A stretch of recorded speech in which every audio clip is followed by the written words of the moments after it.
And she shouted, "Look, stop him." And then I thought it was so funny because Don't be a doorstop. Don't be a doorstop. Don't be a doorstop. that is our intro. Welcome to our new podcast. This is a new episode. I thought I should have shouted a bit more, but I'm in too much of an echoey room to shout, and I'll probably blow your eardrums out. Thanks again for joining us for another week of Don't Be a Doorstop. You've got Tom and I, Old Faithful, over here. And again, we are bringing in a new kind of routine, a new set of orders of just a little bit more punchier, a little bit more organized on our side. So we hope that you're enjoying it. If you are, give us a thumbs up, give us a follow, give us a like, give us a subscribe. If this is your first time, welcome. If it's not your first time, then it's time for you to subscribe and help us grow to the very close but very far 1,000 subscribers that we're trying to get towards. So we're just going to plod away by creating our library of content and in-jokes, as we've always stated. So this week we start off with basically practice what you preach. Practice what you preach. We will probably come up with some jingles for those middle bits as well. So I think this week we posted on socials about Luz Capaldi and the fact that every time he walks into a room, he feels like everybody hates him. And it's about this imposter syndrome. Now, I went to a couple of events over the weekend / this week, and I'm slowly getting better at just going into a room of strangers and forcing myself to introduce myself and forcing myself not to feel like an imposter. And I think the key thing is when you speak to individuals and you hear their stories, they're confident in their story, and they might share like a small piece that they're confident about, and you realize, oh, well, I can also be confident about these two things over here. So sometimes in throwing yourself out there, you see that people have a particular level of confidence and they're projecting a particular level of confidence. And that can like increase your level of confidence because you're like, well, I'm also doing the same and I'm also doing this. So to some extent, if they're able to bring in confidence with that one thing, then you can bring in confidence with the two things that you've been working on. Yeah. So I've been really enjoying pushing myself because I've been doing stuff around insider promos, introductions, and so forth. And like a really difficult technique is like you walk into a room and intro yourself. And I think the best opening line is like, hey, I don't think we know each other. My name's Dan. Or like, hey, we haven't met before. My name's Dan. Or, you say something like that to get you into the conversation. Yeah, come here often.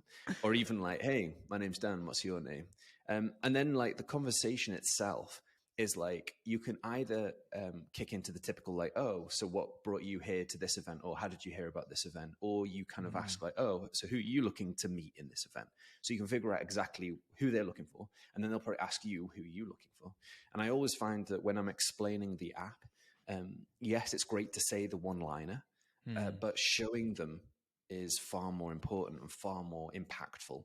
And then like to close off the disappearing away when you realize, okay, either one, these people are not my people that I need to be speaking to.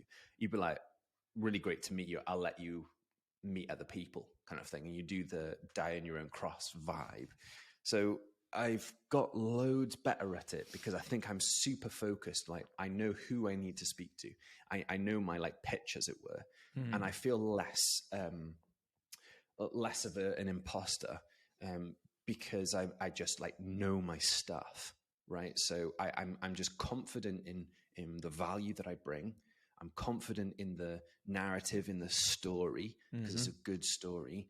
And then I'm able to just bash through and kind of just like keep pushing myself. So I'm not overthinking of like, I'm stood in the corner, I've not spoken to anybody, like break that first like chat, go and speak to someone. So when I said, really nice meeting you both, I'll let you guys like network even more, I turned and I just saw the first guy that was on his own and I walked straight over to him like, hey, my name's Dan, like what brought you to the event, kind of thing. And I'm just trying to get better, more rehearsed. So I'm kind of like, yeah, you bring in the positive energy and you just don't ever like allow yourself to kind of like think, oh, everybody's speaking and they don't know me. Because I walk up to people and they actually know each other, right? So that's typically how they're congregating. So don't be afraid to walk up to groups and be like, hey, can I jump in here to introduce myself. So yeah, it's a good pushing out the boat, and I'm getting much, much better at it because I think I know what I'm saying. I know my value. I know that stuff, and recognize that a lot of other people feel exactly the same in these networking events. So yeah, I would say that has been my practice what you preach. Don't allow imposter syndrome to take hold of you. Push through it by just getting in straight away and being confident with what you know, and realize other people are doing the same. So why can't you do it too? Yeah. I'll continue on that imposter syndrome, as I've had it quite a lot, particularly recently and stuff. And I've gone back to hockey, and people are asking me what I was playing, who I've previously played for, and I'd always downplay it, just because sometimes when you've been and done it on a high level, but you're not there at the moment, sometimes you could be a bit, I don't know what the word is, I guess embarrassed that you're not there now, or you feel like you should have achieved more, even though for people around you that might be a high achievement. But it was really interesting just the other day. I've been roped into some coaching over the Easter holidays for hockey, field hockey, not ice hockey. And one of the coaches says, "Oh, it'd be really good for someone just to have a brief summary of your experiences." Well, I had a hockey CV that I used to send round to different people and send for Welsh hockey and stuff like that, because you always had to say who you played for, what league, and stuff like that. And I basically got Chat GPT to summarize it, and I was like, this is impressive. This person is as if you're reading someone else's CV. But it's quite encouraging to be like, oh no, actually that is everything that you've physically done. That you're not faking it, you're not upping it, you're not downing it, you're just being factual of what you've done. And I actually heard this week on socials a guy explaining how I think it was like I'll rejig the analogy because I didn't understand some of it, but I understood the gist. And it's basically saying, like, if you're a Lamborghini in an area it shouldn't be in, do you downplay the Lamborghini, or do you just know that you're the Lamborghini? Because at the end of the day, you can have a false humility by saying, oh no, it's a Peugeot or Vauxhall or something a lot lower of its value, but actually you can still be a Lamborghini in, let's say, a poor area that it might look out of place, but it doesn't devalue the item at hand. And I think it is an interesting dilemma of it's easier to say as a product rather than necessarily person. But I guess it's, not to devalue you, regardless if you're in a place of everyone's very similar to you, or maybe in a place that might have a lack of experience or knowledge or money or whatever, and you might have that resource. But it's actually being, humble, but in a true way, rather than a fake humility / meekness to it of downplaying what you are. Because actually some people might enjoy that and look up to that, and that might be, I guess, role model in that sort of way. To add to that, because you said ice hockey, it reminded me of another thing. So I've been listening again to some audiobooks that I've had before. It's always good to listen to them again, like 3 months, 6 months, a year later, because they always highlight new things. And one of the things was about perspective. Let's say you're playing, what's the thing? Not rounders, but the American version of Baseball. rounders. Yeah. I don't know why that disappeared out of my brain. Just like, critique, bye. If you were playing baseball, and typically baseball is 3 strikes and you're out, right? 3 hits, and if you miss the ball, then you're out, or if you don't run, you're out. Now, just imagine a life where the goal is to hit a home run, but you can have unlimited hits, unlimited strikes, right? Yeah. Then the difference in that scenario is for a fact is if you give up. Now, if imposter syndrome gets the best of you, you end up giving up. That's the worst case scenario, right? So I've also been like, in all this biz dev, in all like the introducing the app to new people, I basically see it as like, I can hit as many balls as I want. I can strike as many balls as I want. And it's more so a case of whether or not I give up or not, whether or not I carry on going or not. That's what my success is, rather than oh, I speak to 3 people in the room, and if they're not the right 3 people, then I'm striking out. So I think, that baseball analogy is a good analogy to have just from a mind perspective. Again, just think about, are you the Ferrari in this situation? Then act like one, right? And don't allow the environment to affect you. Yeah. No, that's good. That's a good. Cool. So it's a good summary of some of the things we've been speaking about this week. Another thing I've been doing this week is, you may have seen Bank of Dave. Bank of Dave is this guy up in Burnley, an entrepreneur up in Burnley, that he decided that with all this banking crisis and with all the kind of banks failing and getting kind of like not bought out, but supported by tax money by the government, he was frustrated with the business model of banks, and bankers would still get their bonuses, even though the bank themselves would have lost a bunch of money. So he decided to he wanted to create a very, very small bank. And everybody he spoke to was like, no, you can't do this. This is impossible. You're not going to be able to get a bank. You'll be able to get like 60% there, but you won't be able to get to a bank. And what I really appreciated is just his mindset. So he was bullied when he was a kid, and the difference happened that when he started to fight back. So the important thing is to fight back. And that was kind of like his mantra in business almost, to fight back and keep going. So when they said you categorically cannot use the word bank because you don't have a banking license, therefore it's wrong for you to do it. And he was like, I really want to use the word bank. So he basically came up with a really clever, creative way of using the word bank and phrasing it as bank on Dave, which suggests that you're going to rely on Dave. And because he put it in quotes, he was able to put it on his like building that he hired. So in quotes, it said bank on Dave, which then means he's using the word bank, but not kind of like falling foul of the law, because he's phrasing it as, rely on Dave. Now, his business model was completely different, because what he would do is he would try and give 5% interest over a year on people's savings. Once they've paid all their bills, they would basically give any profit to charity. And that was a really nice circular model. So he was saying everybody in Burnley needs money. They need to borrow money, but the banks are not able to borrow money. Lend money. So he provided like loans to people. Now, if you watch it, he hits multiple hurdles, even with the, I think it's the financial audit, whatever the financial kind of FSA, I think it is, or something like that. And even with them saying at one point, hey, you need to stop what you're doing because we think that you're doing something dodgy. He was like, cool, we'll stop this part, but we'll keep going. We'll keep going until we can figure it out. So he was very, very determined. And what I love about it is like he completely understood the injustice that is in play. And for some reason, he is the one that's being attacked in this situation. I think the key thing that stood out is like, even though it might say you can't do this, then carry on to be creative to come up like with a way around it. Now he's been running this bank for ages. I think it's still running. And there was even a Netflix film about his story. The story itself has probably been glamorized a little bit, but I find the documentary that he does really, really fascinating. And he's such a nice guy.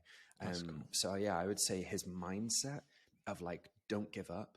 And when these big boys are like basically coming at you with everything, then don't be scared as well, because there's a way around it. And the way that he did it was manipulate social pressure of getting everybody else to agree with him and get Parliament and get MPs to agree with him that the way that banks are structured isn't great. So if basically somebody's coming for you, make a noise, right? And if you know what you're doing is right, then ultimately you can kind of peer pressure the bigger person, the bully, into like submission, because they recognize the bigger picture, the bigger kind of like impact of them going through with this and screwing this guy over when he's got a bunch of publicity and a bunch of like fans and local people that are fully in support of what he's doing. So I find it really, really inspiring. So you know how you were saying if the banks are failing, the taxpayers have to help out. So if the Bank of Dave fails, do all the Daves in the UK have to help him out by banking him out? Imagine that. Imagine you get a letter being like, "You have to help out the Bank of Dave. Send me all your money." So one like is Good funny luck, you Dave mentioned Logan. that, yeah. What he did as well is like he was able to lend money out.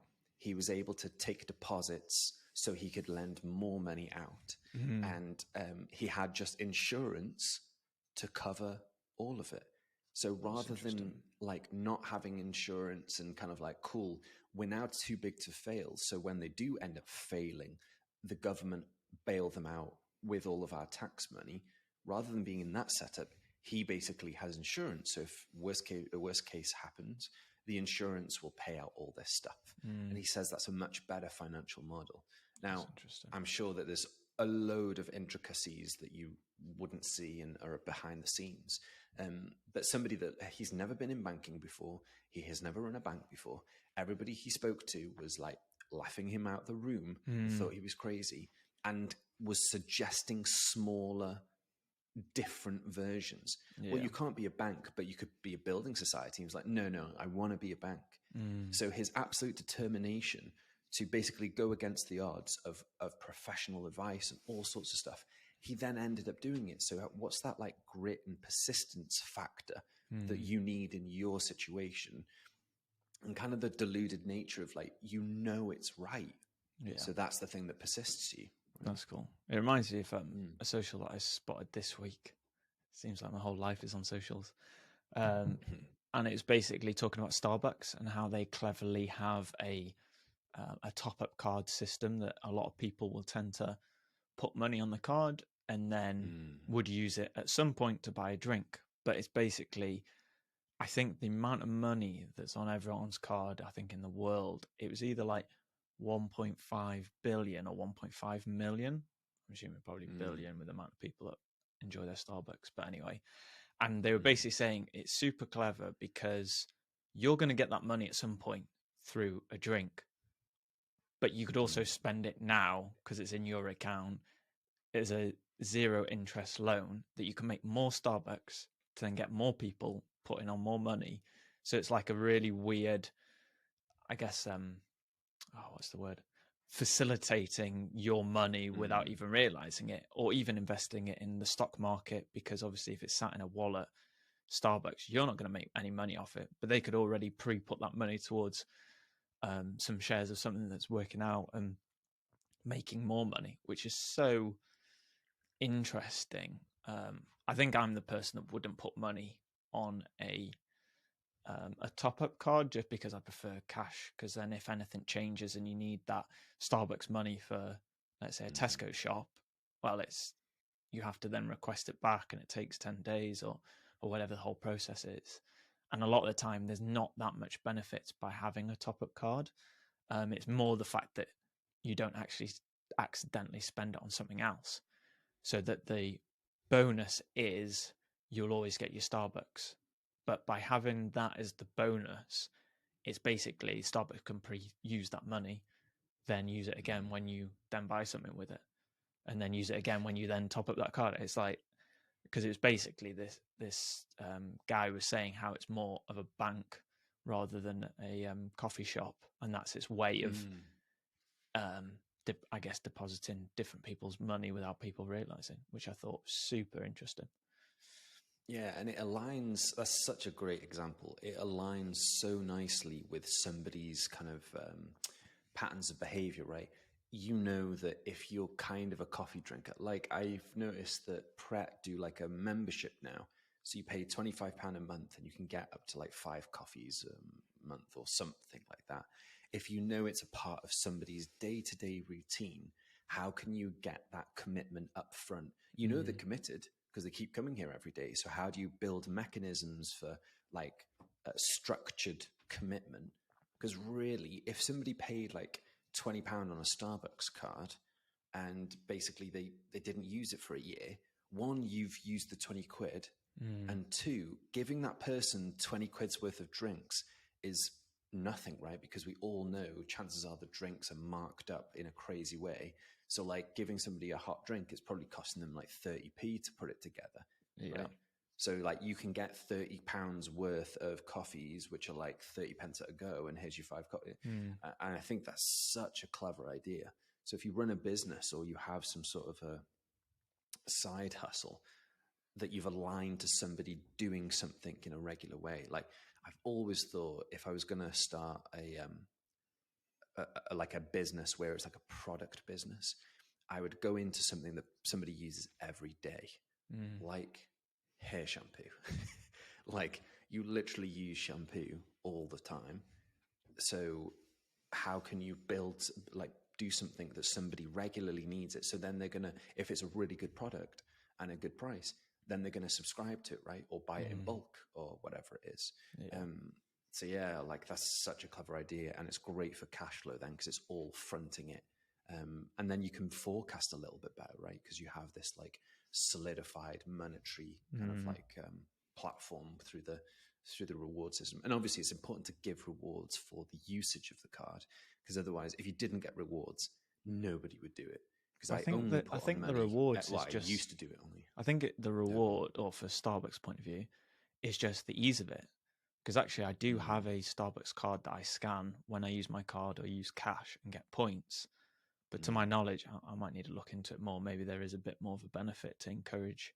But I think it's the fact that, say, if you accidentally overspending on petrol and you have no money for your coffees or whatever that, let's say, you rely on, I think it's more the fact that it's like an allocated amount, as if it's in a separate pot.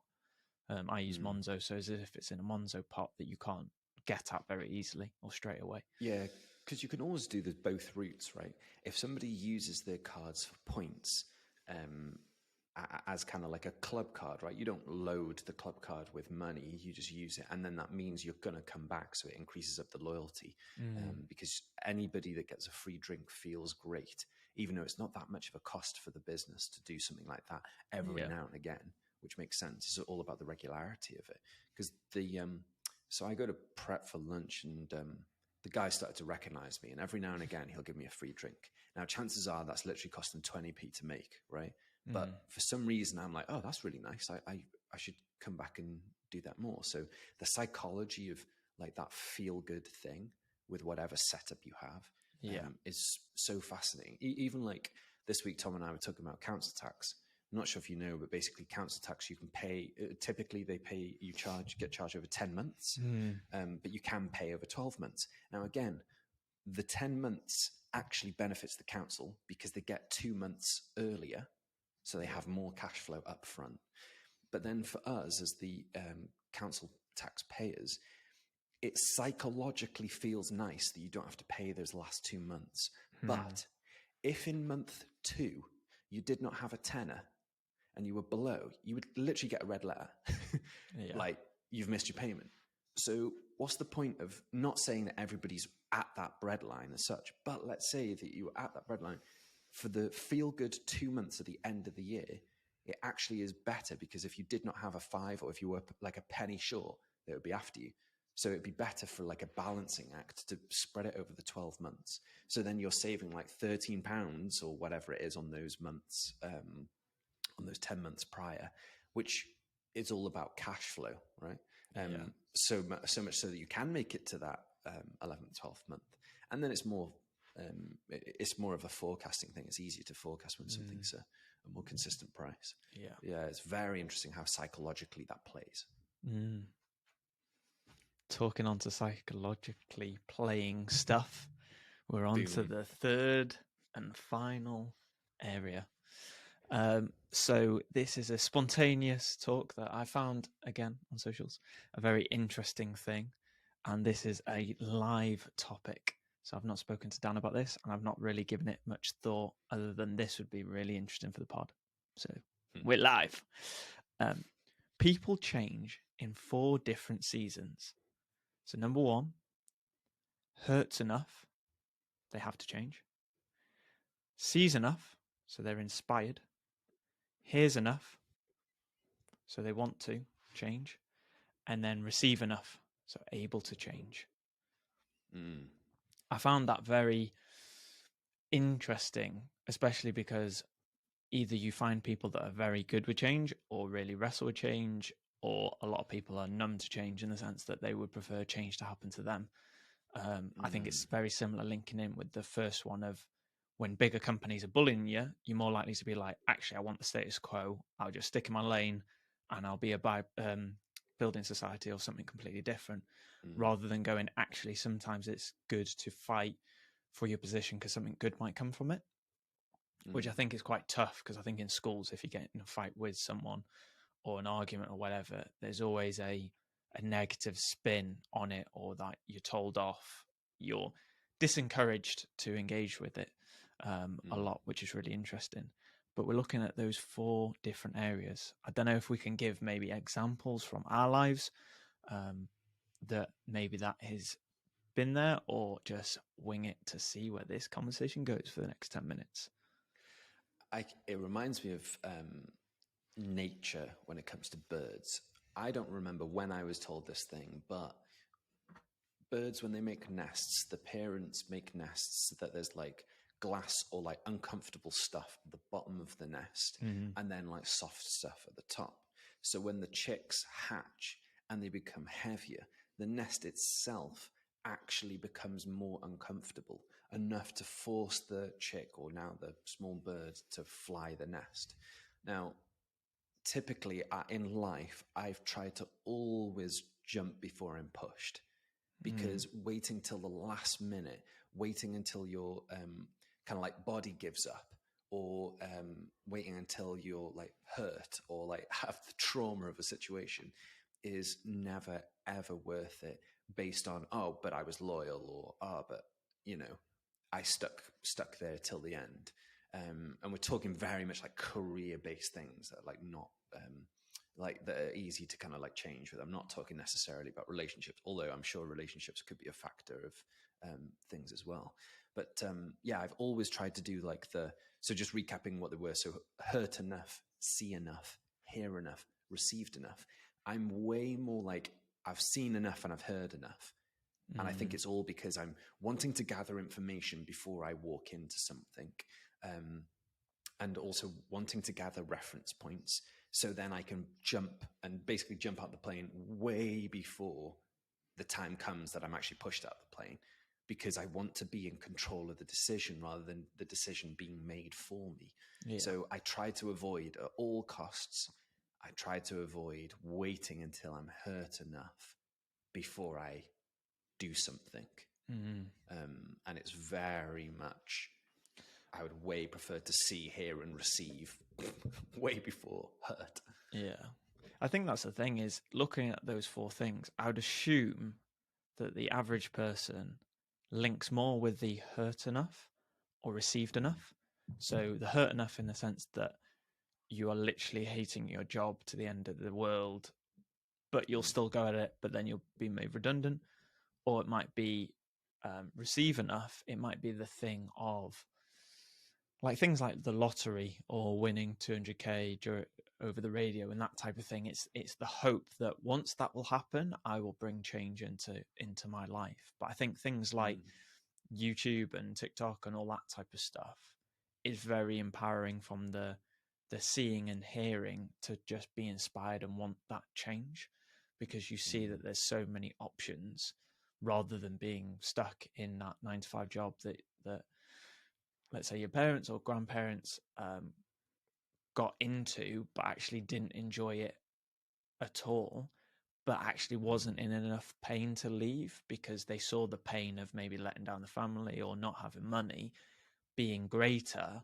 So that's like a stick that's poking them to stay in the job rather than push away, to look to see their value and their worth, to find a more improved situation for them.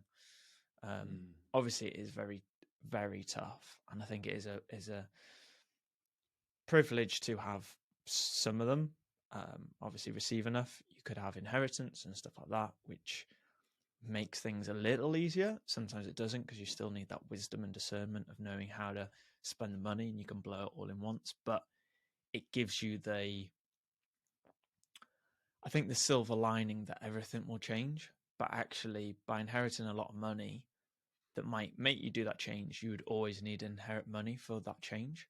And actually your mindset and your emotions will follow you regardless of how much money you've got. And I think it is a really interesting thing that, let's say you got £1 million or whatever, you might be very scarce with it and not know what to do because that's what you're used to doing. And actually you might not necessarily enjoy it because you're so in fear about losing it. But actually, when you don't have money, you've sort of, to some extent, got nothing to lose, and you've got so much to gain. And then when you do gain it, I remember someone asking KSI, a famous YouTuber, what would you do if basically you had zero in your bank and you had to start all over again?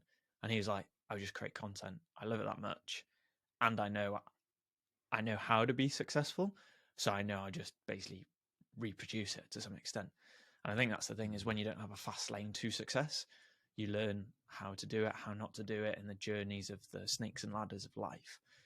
But then you perfect your skill and your craft to then hopefully, if you did get a bump or a redundancy or whatever, you could pick yourself up and go again, because you know the secret passageways to a more successful life. But yeah, I think one sentiment that just keeps repeating in my mind is like, there's no honor in struggle. Now, I recognize, like we were talking last week about kind of like pain, and then the prolonged idea of pain, right? Of like suffering being the prolonged version, but you're still going to be like pain of a moment. So in these situations where you're hurt enough to move on because you have to, kind of try and reflect, like, we all know that that is never an ideal situation.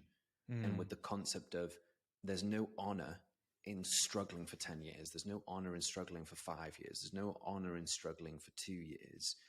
If there's a better situation, then why not do it?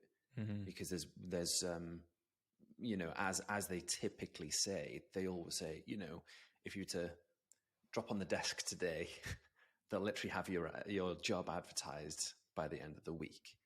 You know, and it's always that kind of like understanding the loyalty. Really, your biggest loyalty should be to yourself first, and trying to make sure that you look after yourself first.